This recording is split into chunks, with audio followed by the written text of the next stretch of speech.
ਸਤਿ ਸ਼੍ਰੀ ਅਕਾਲ। Ajit web TV ਦੇਖ ਰਹੇ ਸਾਰੇ ਦਰਸ਼ਕਾਂ ਦਾ ਮੈਂ ਤਰਨਜੀਤ ਕੌਰ ਅਜੀਤ ਖਬਰਾਂ ਦੇ ਇਸ ਬੁਲੇਟਿਨ ਵਿੱਚ ਨਿੱਘਾ ਸਵਾਗਤ ਕਰਦੀ ਹਾਂ। ਆਓ ਸਭ ਤੋਂ ਪਹਿਲਾਂ ਨਜ਼ਰ ਮਾਰਦੇ ਹਾਂ ਅੱਜ ਦੀਆਂ ਚੁਣਵੀਆਂ ਖਬਰਾਂ ਤੇ। 2 ਮੰਜ਼ਿਲਾ ਮਕਾਨ ਦੀ ਛੱਤ ਡਿੱਗੀ, ਮਾਂ ਧੀ ਦੀ ਮੌਤ।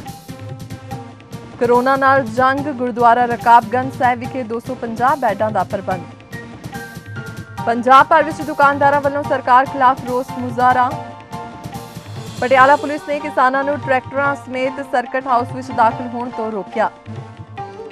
ਸ਼੍ਰੋਮਣੀ ਕਮੇਟੀ ਅੰਮ੍ਰਿਤਸਰ ਵਿੱਚ ਆਪਣਾ ਆਕਸੀਜਨ ਪਲਾਂਟ ਲਗਾਏਗੀ, ਕਿਹਾ ਬੀਬੀ ਜਗੀਰ ਕੌਰ ਨੇ। ਤੇ ਹੁਣ ਇਹਨਾਂ ਖਬਰਾਂ ਦਾ ਵਿਸਥਾਰ ਤੇ ਕੁਝ ਹੋਰ ਖਬਰਾਂ। ਮੋਗਾ ਦੀ ਸੰਘਣੀ ਆਬਾਦੀ ਵਾਲੇ ਰਾਮਗੰਜ ਵਿੱਚ 2 ਮੰਜ਼ਿਲਾ ਪੁਰਾਣੀ ਇਮਾਰਤ ਦੇ ਮਲਬੇ ਹੇਠ ਦਬ ਕੇ ਮਾਂ ਧੀ ਦੀ ਮੌਤ ਹੋ ਗਈ। ਮਾਂ ਆਪਣੀਆਂ 2 ਧੀਆਂ ਨਾਲ ਰਹਿੰਦੀ ਸੀ। ਪਰਿਵਾਰ ਬੇਹੱਦ ਗਰੀਬ ਦੱਸਿਆ ਜਾ ਰਿਹਾ ਹੈ, ਜਦਕਿ ਔਰਤ ਦੇ ਪਤੀ ਦੀ ਕੁਝ ਚਿਰ ਪਹਿਲਾਂ ਹੀ ਮੌਤ ਹੋ ਗਈ ਸੀ। ਇਸ ਮੌਕੇ ਲੋਕਾਂ ਨੇ ਦੱਸਿਆ ਕਿ ਇਹ ਗਰੀਬ ਪਰਿਵਾਰ ਪ੍ਰਸ਼ਾਸਨ ਤੇ ਸਿਆਸੀ ਲੋਕਾਂ ਕੋਲ ਮਕਾਨ ਦੀ ਮੁਰੰਮਤ ਵਾਸਤੇ ਮਾਲੀ ਸਹਾਇਤਾ ਲਈ ਚੱਕਰ ਕੱਢਦਾ ਰਿਹਾ, ਪਰ ਕਿਸੇ ਨੇ ਬਾਂਹ ਨਹੀਂ ਫੜੀ। ਅੰਤੇ ਕਹਿਰ ਵਰਤ ਗਿਆ। ਪੁਲਿਸ ਮੁਤਾਬਿਕ ਮਾਂ ਚਰਨਜੀਤ ਕੌਰ ਇਸ ਖਸਤਾ ਹਾਲਤ ਮਕਾਨ ਵਿੱਚ ਆਪਣੀਆਂ 2 ਧੀਆਂ ਨਾਲ ਰਹਿ ਰਹੀ ਸੀ। ਵੱਡੀ ਧੀ ਕਿਸੇ ਕੰਮਕਾਰ ਲਈ ਗਈ ਹੋਈ ਸੀ ਅਤੇ ਛੋਟੀ ਧੀ ਕਿਰਨ, ਜਿਸ ਦੀ ਉਮਰ ਕਰੀਬ 17 ਸਾਲ ਸੀ, ਉਸ ਕੋਲ ਘਰ ਵਿਖੇ ਹੀ ਮੌਜੂਦ ਸੀ। ਉੱਥੇ ਹੀ ਹਲਕਾ ਵਿਧਾਇਕ ਨੇ ਘਟਨਾ ਤੇ ਗਹਿਰਾ ਦੁੱਖ ਜਤਾਇਆ ਹੈ। ਮੈਂ ਸਿਵਲ ਹਸਪੀਟਲ ਮੋਗੇ 'ਚ ਵੈਸੇ ਹੀ ਜਿਹੜਾ ਕੋਵਿਡ ਕਰਕੇ ਇੱਥੇ ਦੇ ਪ੍ਰਬੰਧ ਦੇਖਣ ਆਇਆ ਪਿਆ ਸੀ ਸਰ, ਤਾਂ ਇੱਥੇ ਆਏ ਤੇ ਮੈਨੂੰ ਪਤਾ ਲੱਗਿਆ ਕਿ ਰਾਮਗੰਜ ਦੇ ਵਿੱਚ 1 ਨੰਬਰ ਗਲੀ 'ਚ ਡਬਲ ਛੱਤ ਡਿੱਗ ਪਈ ਹੈ। ਪਹਿਲਾਂ ਉੱਪਰਲੀ ਡਿੱਗੀ, ਉਹ ਥੱਲੜੇ ਵਾਲੀ ਤੇ ਭਾਰ ਆ ਗਿਆ ਤੇ ਉਹ ਥੱਲੇ ਇੱਕ ਮਾਂ ਤੇ ਧੀ ਦੋਨੇ ਜਾਣੀਆਂ ਸੀ। ਉਹਨਾਂ ਦੋਨਾਂ 'ਚੋਂ ਇੱਕ ਦੀ ਮੌਕੇ 'ਤੇ ਡੈਥ ਹੋ ਗਈ ਔਰ ਇੱਕ ਇੱਥੇ ਸਿਵਲ ਹਸਪੀਟਲ 'ਚ ਆ ਕੇ ਉਹਨਾਂ ਦੀ ਡੈਥ ਹੋ ਗਈ। ਬੜੀ ਮੰਦਭਾਗੀ ਘਟਨਾ, ਅਸੀਂ ਸਾਰੇ ਇਹਦੇ 'ਤੇ ਅਫਸੋਸ ਕਰਦੇ ਹਾਂ ਔਰ ਮੈਂ ਚਾਹੂੰਗਾ ਕਿ ਸਮਾਜਿਕ ਸੰਸਥਾਵਾਂ ਔਰ ਉਹ ਵੀ ਇਹਨਾਂ ਦੀ ਮਦਦ ਕਰਨ ਤੇ ਜੇ ਸਰਕਾਰ ਤੋਂ ਵੀ ਜੋ ਇਹਨਾਂ ਦਾ ਹੋ ਸਕਦਾ ਉਹ ਵੀ ਮਦਦ ਕਰਨੀ ਬਣਦੀ ਹੈ, ਕਿਉਂਕਿ ਤੀਜੀ ਬੇਟੀ ਨੌਕਰੀ ਤੇ ਗਈ ਹੋਈ ਸੀ, ਉਹਦੇ ਕੋਲ ਛੱਤ ਵੀ ਨਹੀਂ ਇਸ ਵੇਲੇ ਰਹੀ ਕੋਈ। ਸਰ ਕਿਸ ਤਰ੍ਹਾਂ ਦੀ ਹੈਲਪ ਹੋ ਸਕਦੀ ਹੈ? ਉਹ ਇਹਦੇ ਤੇ ਕੋਈ ਮੈਂ ਐਡਾ ਤਾਂ ਕੋਈ ਫੈਸਲਾ ਨਹੀਂ ਲਿਆ ਕਿ ਕੀ ਹੋ ਸਕਦੀ ਹੈ, ਬਟ ਉਹ ਮੈਂ ਪਤਾ ਕਰਦਾ ਕਿਉਂਕਿ ਮੇਰੇ ਤਾਂ ਇਹ ਪਹਿਲਾਂ ਧਿਆਨ 'ਚ ਨਹੀਂ ਸੀਗਾ। ਇੱਥੇ ਆ ਕੇ ਮੈਨੂੰ ਸਿਵਲ ਹਸਪੀਟਲ ਪਤਾ ਲੱਗਿਆ। ਪਤਾ ਕਰਦੇ ਹਾਂ ਜਿਹੜੀ ਤੀਜੀ ਬੇਟੀ ਆ ਉਹ ਕਿੱਥੇ ਹੈਗੀ ਆ, ਕੀ ਕਰਦੀ ਆ, ਕਿੱਦਾਂ ਦੀ ਉਹਨੂੰ ਮਦਦ ਦੀ ਲੋੜ ਆ, ਉਹੋ ਜਿਹਾ ਕੋਈ ਪ੍ਰਬੰਧ ਕਰਕੇ ਦਿੰਦੇ ਹਾਂ। ਐਸੇ ਅਮਲ ਤੋਂ ਸਰਕਾਰ ਨੂੰ ਲਿਖ ਤਾਂ ਸਕਦੇ ਹੋ ਜੀ? ਲਿਖ ਵੀ ਸਕਦੇ, ਲੋਕਲ ਤੌਰ 'ਤੇ ਵੀ ਸਮਾਜਿਕ ਸੰਸਥਾਵਾਂ ਨੂੰ ਨਾਲ ਜੋੜ ਕੇ ਜੋ ਵੀ ਮਦਦ ਹੋ ਸਕਦੀ ਕਰਵਾ ਕੇ ਦਊਂਗਾ ਜੀ। ਰਾਮਗੰਜ ਗਲੀ ਨੰਬਰ 1 ਬੜੀ ਅਨਫੋਰਚੂਨੇਟ ਘਟਨਾ ਹੋਈ ਆ, ਦੁਖਦਾਈ ਘਟਨਾ। ਪੁਰਾਣਾ ਮਕਾਨ ਸੀਗਾ, ਉੱਥੇ ਇੱਕ ਮਾਂ ਤੇ 2 ਦੀਆਂ ਧੀਆਂ ਰਹਿੰਦੀਆਂ ਸੀਗੀਆਂ। ਇੱਕ ਧੀ ਕੁਦਰਤੀ ਨੌਕਰੀ ਕਰਨ ਗਈ ਹੋਈ ਸੀ ਜਿਹੜੀ ਵੱਡੀ ਸੀਗੀ, ਤੇ ਉਹ ਛੱਤ ਡਿੱਗਣ ਨਾਲ ਜਿਹੜੀ ਮਦਰ ਆ ਤੇ ਉਹਦੀ ਡਾਟਰ ਆ, ਉਹ ਦੋਨਾਂ ਦੀ ਡੈਥ ਹੋ ਗਈ। ਸਰ ਮਲਬੇ 'ਚ ਦਬ ਗਏ ਸੀਗੇ? ਹਾਂਜੀ, ਮਲਬੇ ਦਬ ਗਏ ਸੀ। ਬੜੀ ਮਿਹਨਤ ਕੀਤੀ, ਲੋਕਾਂ ਨੇ ਵੀ ਬਹੁਤ ਮਿਹਨਤ ਕੀਤੀ, ਪਰ ਅਸੀਂ ਬਚਾ ਨਹੀਂ ਸਕੇ। ਕਿੰਨੀ ਉਮਰ ਕਿੰਨੀ ਸਰ ਦੋਨਾਂ ਦੀ? ਉਮਰ ਇਹ ਲੜਕੀ ਦੀ ਮੇਰੇ ਖਿਆਲ 20-22 ਸਾਲ ਹੋਣੀ ਹੈ। ਕਿਵੇਂ ਪੁਰਾਣਾ ਮਕਾਨ ਸੀਗਾ ਜੀ? ਹਾਂਜੀ, ਪੁਰਾਣਾ ਮਕਾਨ ਸੀਗਾ। 2 ਮੰਜ਼ਿਲਾ ਮਕਾਨ ਸੀ, ਦੋਨੋਂ ਛੱਤਾਂ ਡਿੱਗੀਆਂ ਜੀ। ਉੱਪਰਲੀ ਛੱਤ ਥੱਲੜੀ ਤੇ ਡਿੱਗੀ ਤੇ ਥੱਲੜੀ ਮਲਬਾ ਕਾਫੀ ਜ਼ਿਆਦਾ ਸੀਗਾ। ਕੋਸ਼ਿਸ਼ ਤਾਂ ਬਹੁਤ ਕੀਤੀ ਪਰ ਮਕਾਨ ਪੁਰਾਣਾ ਹੋਣ ਦੀ ਹਾਲਤ ਦਿੱਤਾ ਜੀ। ਹਾਂਜੀ, ਮਕਾਨ ਪੁਰਾਣਾ ਹੋਣ ਕਰਕੇ। ਦਿੱਲੀ ਸਿੱਖ ਗੁਰਦੁਆਰਾ ਪ੍ਰਬੰਧਕ ਕਮੇਟੀ ਵੱਲੋਂ ਦਿੱਲੀ ਦੇ ਗੁਰਦੁਆਰਾ ਰਕਾਬਗੰਜ ਸਾਹਿਬ ਵਿਖੇ 5 ਮਈ ਤੋਂ 250 ਬੈੱਡਾਂ ਵਾਲਾ ਕੋਵਿਡ ਫੈਸਿਲਿਟੀ ਸੈਂਟਰ ਸ਼ੁਰੂ ਕੀਤਾ ਜਾਵੇਗਾ। ਇਸ ਸੈਂਟਰ ਵਿੱਚ 250 ਬੈੱਡ ਲਗਾਏ ਗਏ ਹਨ, ਜਿਨ੍ਹਾਂ ਵਿੱਚ ਆਕਸੀਜਨ ਬੈੱਡ ਵੀ ਹਨ। ਨਾਲ ਹੀ ਕੋਰੋਨਾ ਪੀੜਤ ਮਰੀਜ਼ਾਂ ਦਾ ਮੁਫਤ ਇਲਾਜ ਕੀਤਾ ਜਾਵੇਗਾ।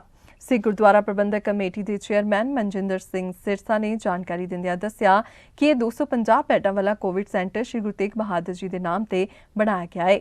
ਇਸ ਸੈਂਟਰ ਵਿੱਚ ਕੋਰੋਨਾ ਦੇ ਮਰੀਜ਼ਾਂ ਦਾ ਮੁਫਤ ਇਲਾਜ ਕੀਤਾ ਜਾਵੇਗਾ, ਜਿਸ ਵਿੱਚ 100 ਬੈੱਡ ਆਕਸੀਜਨ ਕੰਸਨਟ੍ਰੇਟਰ ਵਾਲੇ ਹਨ।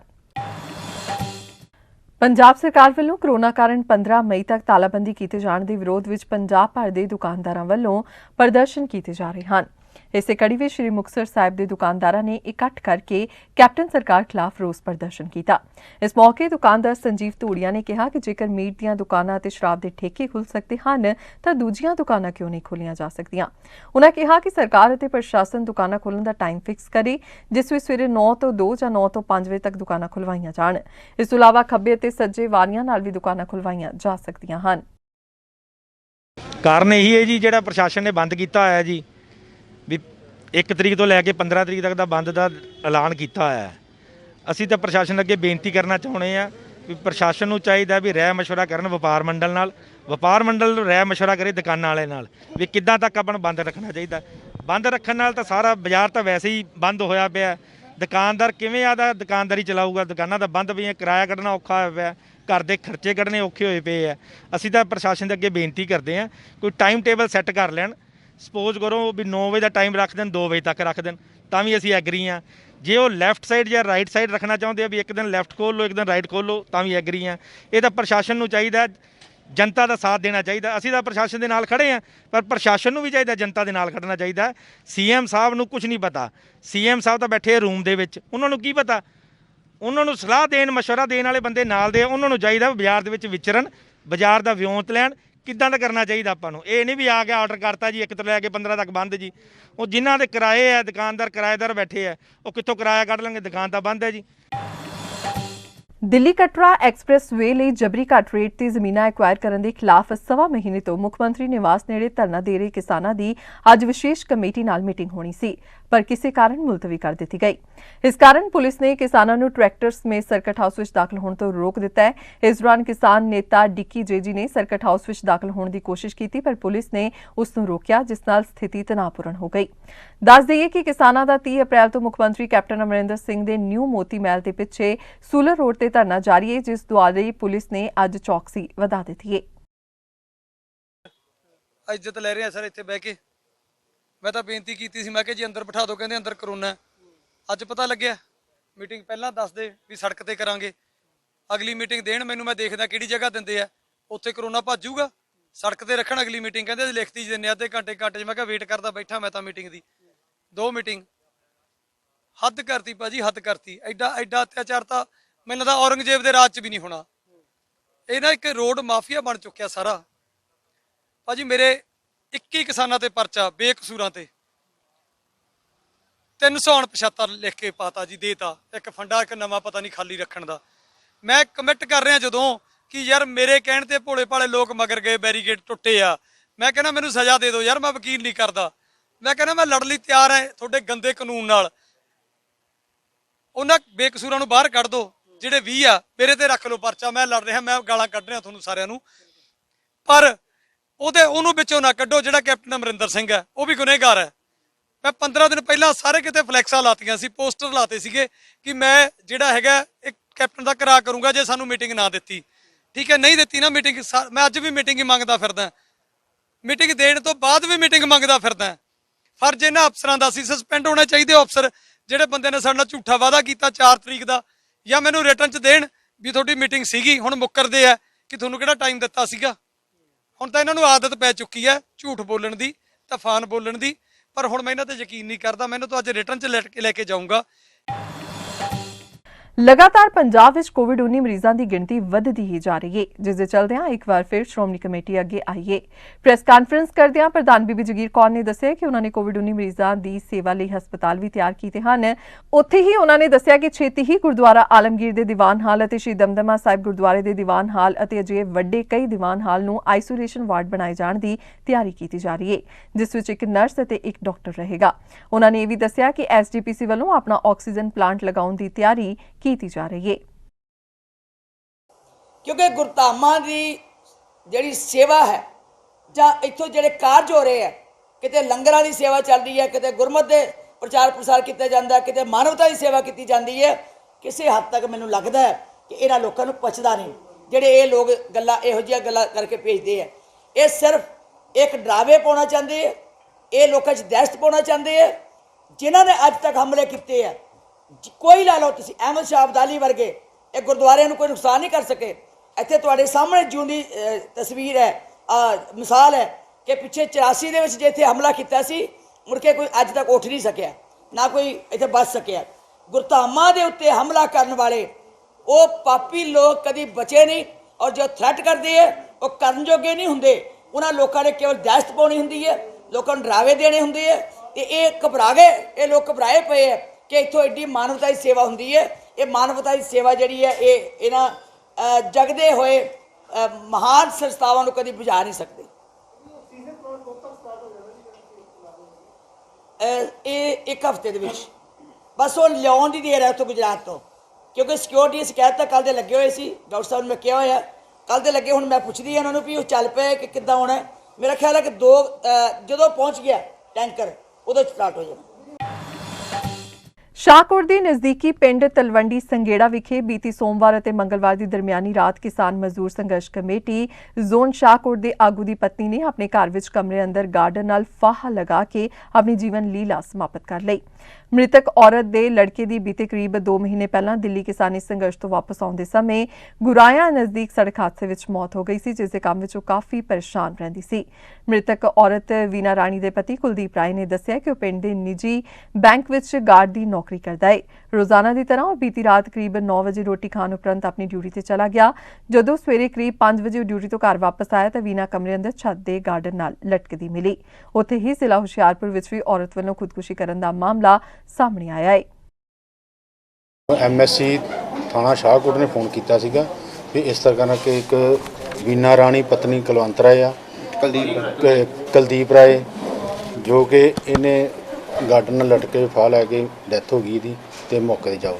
ਮੈਂ ਮੌਕੇ ਤੇ ਗਿਆ ਉੱਥੇ ਜੀ, ਜਾ ਕੇ ਦੇਖਿਆ ਜੋ ਜੀ ਲਾਸ਼ ਸੀ ਇਹਦੇ ਘਰ ਦੇ ਕੁਲਦੀਪ ਰਾਏ ਦੇ ਨੇ ਹੋਰ ਵਿੱਚ ਰਲ ਕੇ ਸਾਰਿਆਂ ਨੇ ਡੈੱਡ ਬੋਡੀ ਲਾ ਕੇ ਇਹਨਾਂ ਬਾਹਰ ਮੰਜੀ ਤੇ ਵਿਹੜੇ 'ਤੇ ਪਾਈ ਹੋਈ ਸੀ। ਜੋ ਮੈਂ ਦੇਖਿਆ ਤਾਂ ਵਾਕਿਆ ਹੀ ਇਹਦੀ ਉਹਨੇ ਫਾਹ ਲੈ ਕੇ ਆਪਣੇ ਗਲੇ 'ਚ ਪਾ ਕੇ ਤੇ ਪਗੜੀ ਲਟ ਕੇ ਆਪਣੀ ਜਾਨ ਗਵਾ ਬੈਠੀ ਆ। ਤੇ ਉਸ ਤੋਂ ਬਾਅਦ ਮੈਂ ਜੋ ਇਹਦੀ ਬਣਦੀ ਕਾਰਵਾਈ ਆ ਉਹ ਕਰ ਰਿਹਾ ਵਾਂ। ਤੇ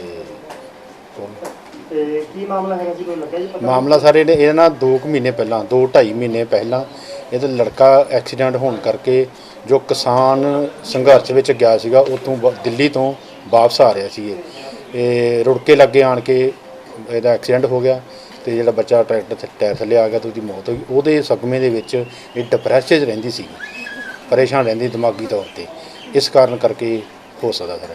ਤੇ ਤੁਸੀਂ ਕੀ ਕਾਰਵਾਈ ਕੀਤੀ ਹੈ? ਮੈਂ ਇਹਦੇ ਤੇ ਸਾਰੇ 174 ਦੀ ਕਾਰਵਾਈ ਕੀਤੀ ਹੈ। ਇਹ ਇਹਦੇ ਘਰ ਵਾਲੇ ਦੇ ਬਿਆਨ ਤੇ ਜੀ, ਵੀਨਾ ਰਾਣੀ ਦੀ ਪਤਨੀ ਹੈ ਕੁਲਦੀਪ ਰਾਏ। ਹਾਂਜੀ, ਤੇ ਡੈੱਡ ਬੋਡੀ ਸਿਵਲ ਹਸਪਤਾਲ ਪਹੁੰਚਾਤੀ ਹੈ ਜੀ।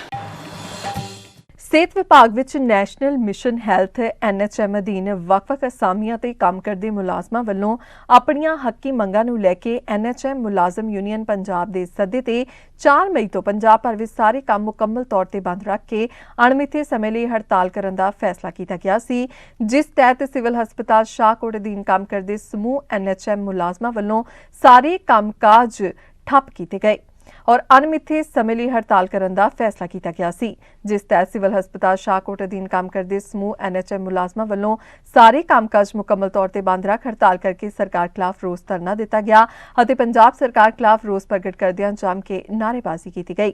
ਇਸ ਦੌਰਾਨ ਹਸਪਤਾਲ ਵਿਖੇ ਮੁਲਾਜ਼ਮਾਂ ਦੀ ਹੜਤਾਲ ਕਾਰਨ ਮਰੀਜ਼ਾਂ ਨੂੰ ਭਾਰੀ ਦਿੱਕਤਾਂ ਦਾ ਸਾਹਮਣਾ ਕਰਨਾ ਪਿਆ ਅਤੇ ਹਸਪਤਾਲ ਦੇ ਕੰਮਕਾਜ ਬੁਰੀ ਤਰ੍ਹਾਂ ਨਾਲ ਪ੍ਰਭਾਵਿਤ ਹੋਏ।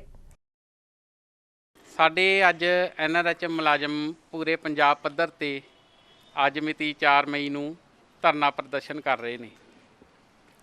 ਸਭ ਤੋਂ ਪਹਿਲਾਂ ਇਹ ਦੱਸਣਾ ਚਾਹੁੰਦਾ ਵੀ ਸਾਡੇ NRHM ਮੁਲਾਜ਼ਮ ਪਿਛਲੇ ਕਰੀਬ 10-15 ਸਾਲਾਂ ਤੋਂ ਠੇਕੇ ਦੇ ਉੱਤੇ ਬੇਹੱਦ ਹੀ ਨਿਗੂਣੀਆਂ ਤਨਖਾਹਾਂ ਤੇ ਤਰਸਯੋਗ ਹਾਲਤਾਂ ਦੇ ਵਿੱਚ ਮੂਹਰਲੇ ਕਤਾਰਾਂ ਦੇ ਵਿੱਚ ਖੜੇ ਹੋ ਕੇ ਸੇਵਾਵਾਂ ਦੇ ਰਹੇ ਨੇ। ਆਮ ਲੋਕਾਂ ਨੂੰ ਇਹੀ ਨਹੀਂ ਪਤਾ ਕਿ ਜ਼ਿਆਦਾਤਰ ਸਟਾਫ 85% ਸਿਹਤ ਮਹਿਕਮੇ ਦਾ ਜਿਹੜਾ ਸਟਾਫ ਹੈਗਾ ਉਹ ਠੇਕੇ ਤੇ ਕੰਮ ਕਰ ਰਿਹਾ।